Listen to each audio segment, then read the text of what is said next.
A beautiful British woman thought she could humiliate a Korean royal guard in front of hundreds of tourists. She didn't expect player 456 to be watching.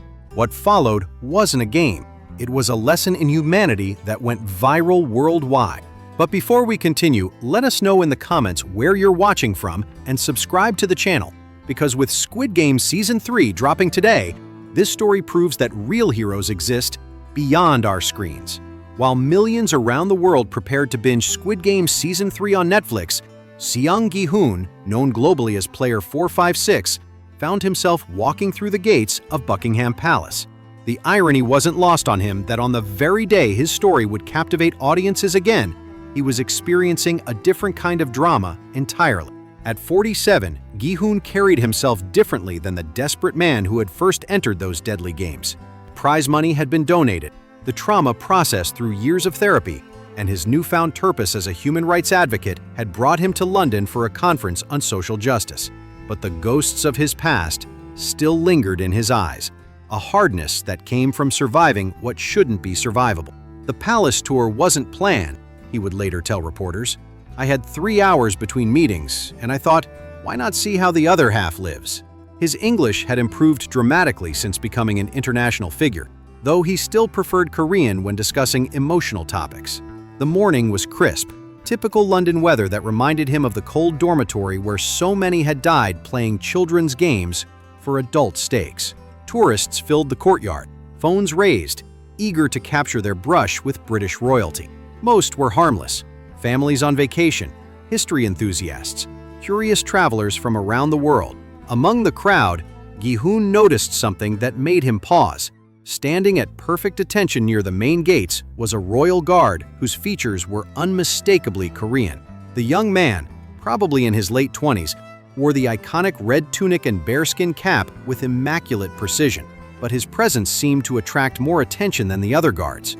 Guard Private Kim Min-jun had been serving for 2 years, one of the first Korean-British citizens to join the Queen's Guard.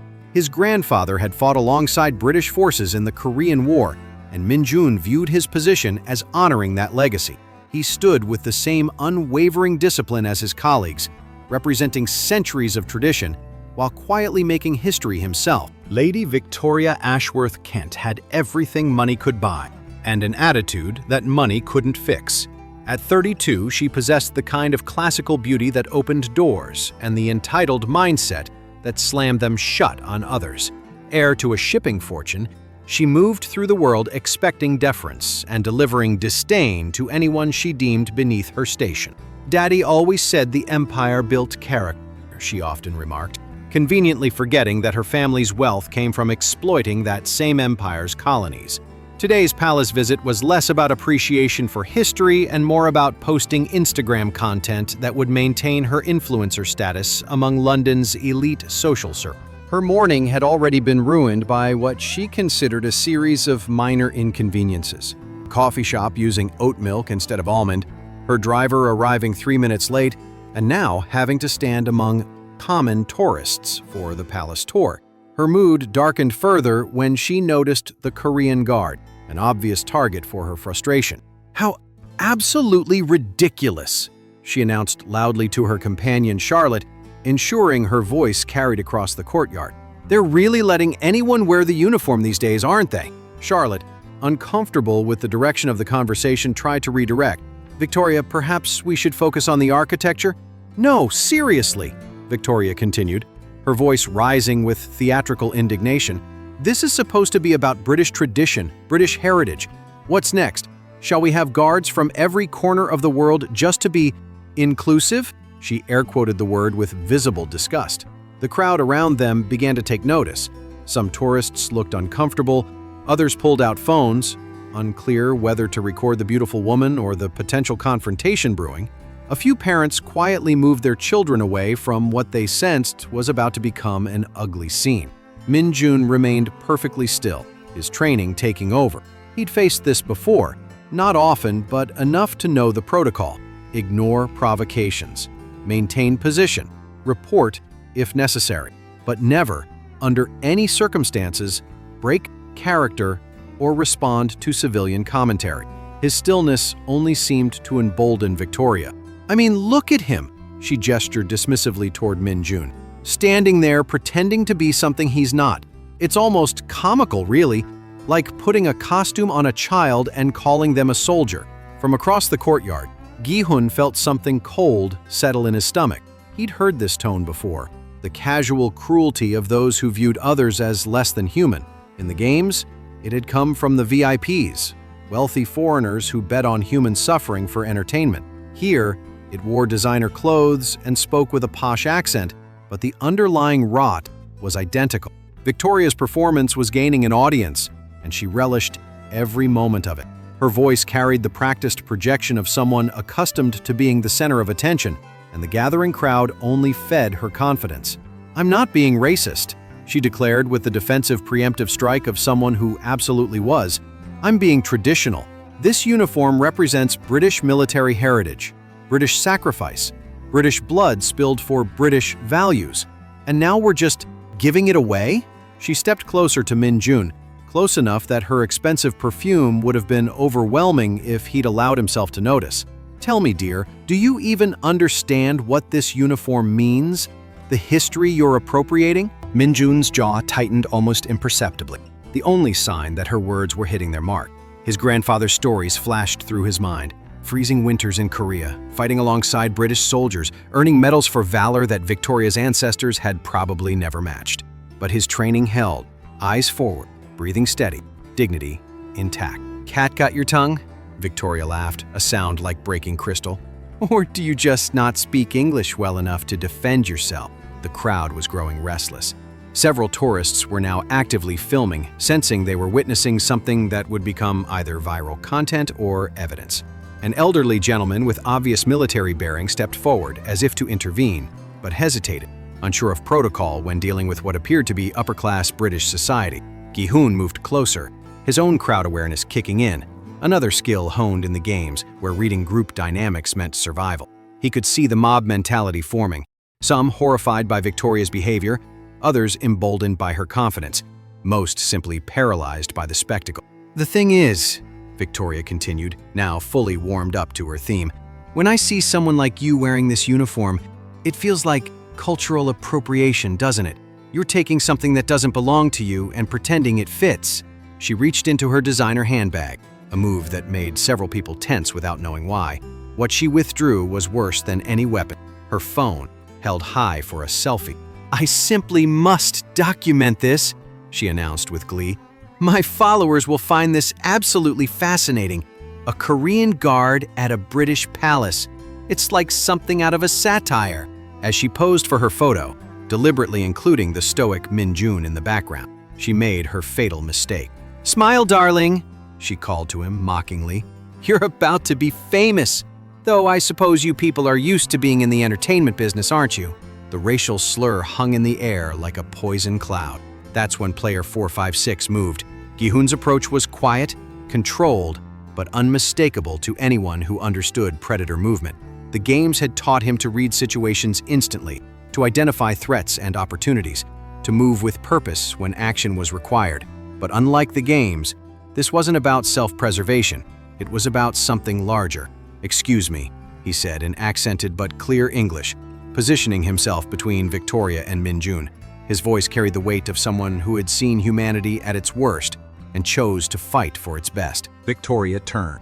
Initially delighted by the prospect of a new target, her expression shifted when she saw Gi-hun's face, not the reaction she expected from what she assumed would be another easy victim. "Oh, how precious," she said, though her confidence wavered slightly. "Are you here to defend your friend? How tribal of you." "I'm here," Gi-hun replied evenly, "because I recognize something." He looked directly at Min-jun, who, despite his training, couldn't quite hide his gratitude for the intervention.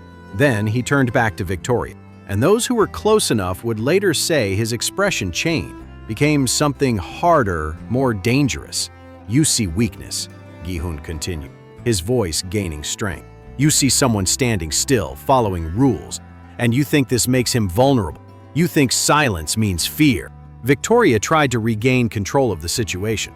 "I don't know who you think you are, but this is really none of your business." "My name is Seong Gi-hun," he interrupted, and several tourists gasped in recognition. You might know me as player 456. The crowd's energy shifted instantly. Phones appeared everywhere, no longer filming a random racist incident, but capturing a moment with one of the most famous people on the planet. Victoria's face went pale as she realized she'd chosen the worst possible person to antagonize on the worst possible day. I survived games where people like you bet on human suffering for entertainment, Gi-hun said, his voice carrying across the now silent courtyard. I watched good people die while wealthy spectators laughed. And you know what I learned? He stepped closer, and Victoria instinctively backed away. I learned that real strength isn't about having power over others. It's about what you do when you see someone who can't fight back. The courtyard had become an amphitheater, with hundreds of tourists forming a natural circle around the confrontation. Palace security was approaching, but even they seemed uncertain about how to handle a situation involving international celebrities and obvious racism. This man, Gi-hun gestured to Min-jun, who remained at attention but was clearly listening to every word, stands here every day representing values you clearly don't understand. Honor, duty, service to something larger than yourself. Victoria tried to interrupt. You don't understand the complexity. I understand perfectly. Gi-hun cut her off. In the games, I met people like you, rich, entitled, convinced that money made them better than everyone else. They watched poor people die for sport and called it entertainment.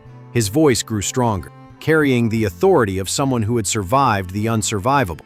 But this man, he chose to serve, chose to stand here and represent the best of both his heritage and yours. And you see this as weakness to mock rather than strength to admire. Min-jun's eyes flickered slightly, the only indication that Gi-hun's words were reaching him, challenging. You want to talk about tradition? Gi-hun continued. Firm. Korean soldiers fought alongside British forces in wars before you were born. They bled and died for the same values this uniform represents. This man's grandfather probably has more claim to wearing it than you have to judge him. Crowd was completely silent now, hanging on every word. Several people were openly crying, moved by the unexpected eloquence and passion of player 456's defense. Victoria made one last desperate attempt to regain control. This is ridiculous. I have every right to express my opinion. You have the right to be racist, Gi-hun agreed. Just like those VIPs had the right to bet on human lives.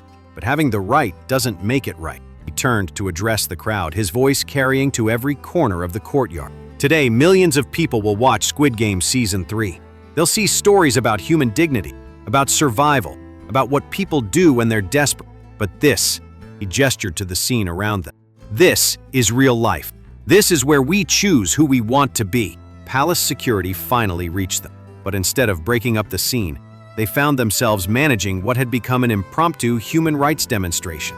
The senior officer, recognizing both the sensitive nature of the situation and the public relations nightmare it could become, approached with diplomatic caution. Is there a problem here?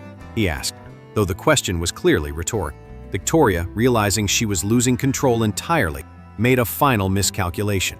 She turned to the security officer with renewed confidence, assuming his authority would restore her position. Yes, actually there is, she declared imperiously. These people are harassing me and creating a disturbance. I demand they be removed immediately. The security officer looked around at the crowd, hundreds of tourists with phones recording every moment, most of them clearly sympathetic to Gi-hun and hostile to Victoria. He looked at Min-jun, standing in perfect military bearing despite the chaos around him. Then he looked at Gi-hun, whose calm dignity radiated the kind of moral authority that couldn't be faked.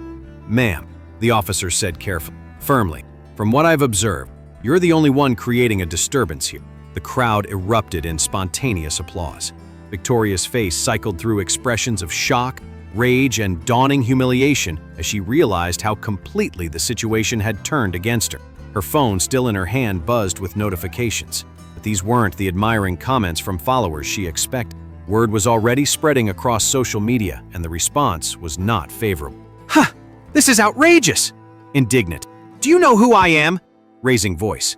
"Do you know who my father is?" "Indignant, I know who you are now," said an elderly tourist with a strong Yorkshire accent. "You're the woman who thought she could humiliate a soldier on the day his people's story was being celebrated worldwide." Another voice from the crowd. "Shame on you, love. Absolute shame." Gi-hun raised his hand for silence, and remarkably, the crowd obeyed. Calmly, "I don't want her punished," he said clearly, firmly. "I want her educated. Because this isn't about one person's ignorance. It's about all of us choosing to be better." He turned to Victoria one final time. "Your followers are about to see who you really are. The question is, who do you want to be tomorrow?" Victoria's Instagram lost 80% of its followers within 24 hours. Her modeling contracts were quietly terminated. Her father's shipping company faced boycott threats until they issued a public statement distancing themselves from her comments. She eventually posted a video apology that most considered too little, too late. Min-jeon received thousands of messages of support from around the world. The Korean embassy issued a statement thanking him for his service and dignity under pressure. Most importantly, palace officials quietly let it be known that his position was secure and valued. Player 456's intervention became a case study in bystander intervention and moral courage. The video was shown in schools across multiple countries as an example of how to stand up for others when witnessing discrimination. But perhaps the most powerful response came from an unexpected source: other royal guards, both active and retired, who began sharing their own stories of dealing with racism and discrimination while serving. Their accounts revealed that Min-jeon's experience, while extreme, was not unique. 3 days later, Gi-hun and Min-jeon met privately at a quiet cafe in London's Koreatown. It was their first conversation away from cameras and crowds. Two Korean men processing an experience that had connected them across different paths of service. "Sincere, I wanted to thank you," Min-jeon said in Korean, his first break from English formality. Not just for speaking up, but for understanding what it meant. Gi-hun studied the young soldier's face, seeing echoes of his own journey in different circumstances. "In the games, I learned that the worst human behavior comes from people who forget that others are human too. But I also learned that the best response is to remember our own humanity." "Did you always know what to say?" Min-jeon asked. "In that moment, I mean, you seemed so fair." Gi-hun, but it wasn't bitter. "I was terrified, but I realized something watching her attack. She was playing a game, making you the target, the crowd, the audience, herself, the star. I've seen that game before. I know how it ends." "How?" "Badly. For everyone. Unless someone changes the rules." They sat in comfortable silence, processing the weight of accidentally becoming symbols for something larger than themselves. "What happens now?" Min-jeon asked eventually. "Now, we remember that this wasn't about us," Gi-hun replied. "It was about everyone watching, everyone who has to choose every day whether to speak up or stay silent when they see something wrong." A beautiful British woman thought she could humiliate a Korean royal guard in front of hundreds of tourists. She didn't expect player 456 to be watching. What followed wasn't a game. It was a lesson in humanity that went viral worldwide. On the day millions binged Squid Game Season 3, Seong Gi-hun reminded us that the most important games aren't played on screens. They're played every day, in moments when we choose between looking away and stepping forward, between protecting our comfort and protecting each other. The games taught player 456 about survival, but at Buckingham Palace, he showed the world something more important: that real winners aren't the ones who survive by any means necessary. They're the ones who use their survival to help others. In a world where viral moments often showcase humanity at its worst, sometimes it takes a survivor of fictional horrors to remind us of our capacity for real heroism. What do you think about bystander intervention? Have you ever witnessed discrimination and wondered whether to speak up? How do we balance respect for tradition with inclusion and equality? Share your thoughts in the comments below. Like this video if it reminded you that real heroes exist beyond our screens. Subscribe for more stories that prove character matters more than content. And remember, in the game of life, we all win when we choose to stand up for each other. Until next time, keep choosing humanity.